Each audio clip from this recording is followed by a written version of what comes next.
শিক্ষার্থী বন্ধুরা, জাতীয় বিশ্ববিদ্যালয়ের ওয়েবসাইটে আজকে 10 জুন যে নোটিশগুলো প্রকাশ হয়েছে এই ভিডিওতে আমি প্রত্যেকটি নোটিশ আপনাদের সাথে শেয়ার করব, তাই সম্পূর্ণ ভিডিওটি দেখবেন।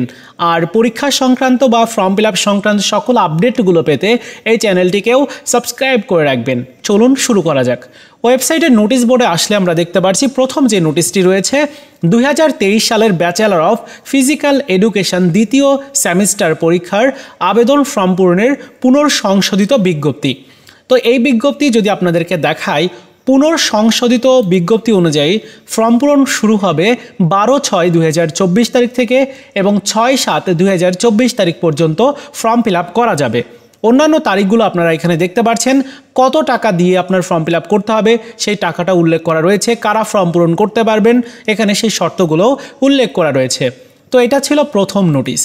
এবার দ্বিতীয় যে নোটিশটি রয়েছে 23 জুন 2024 তারিখ হতে বিশ্ববিদ্যালয়ের সকল অফিসের সময়সূচি সংক্রান্ত নোটিশ দিয়েছে।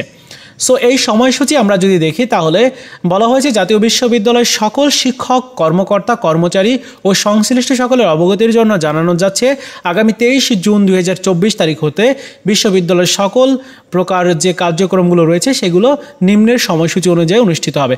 যেমন রবিবার থেকে বৃহস্পতিবার পর্যন্ত সকাল 8টা 30 মিনিট থেকে 4টা 30 মিনিট পর্যন্ত চলবে এবং শুক্রবার শনিবার হচ্ছে সাপ্তাহিক বন্ধ।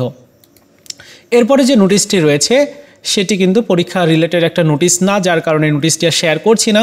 পরবর্তী নোটিশটি একটা পরীক্ষা রিলেটেড নোটিশ এবং আপনারা যারা 2021 সালের প্রিলিমিনারি টু মাস্টার্স পরীক্ষায় অংশগ্রহণ করতে চলেছেন, আপনাদের ফর্ম পূরণের সময় বৃদ্ধি করেছে।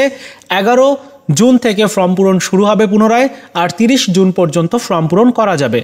অন্যান্য তারিখগুলো এখানে রয়েছে, সো আপনারা অবশ্যই ফর্ম পূরণ করে নেবেন। এরপরে যে নোটিশটি রয়েছে একটা পরীক্ষার ফলাফল প্রকাশ করেছে, সো আপনারা এখান থেকে ফলাফলটি দেখে নিতে পারেন।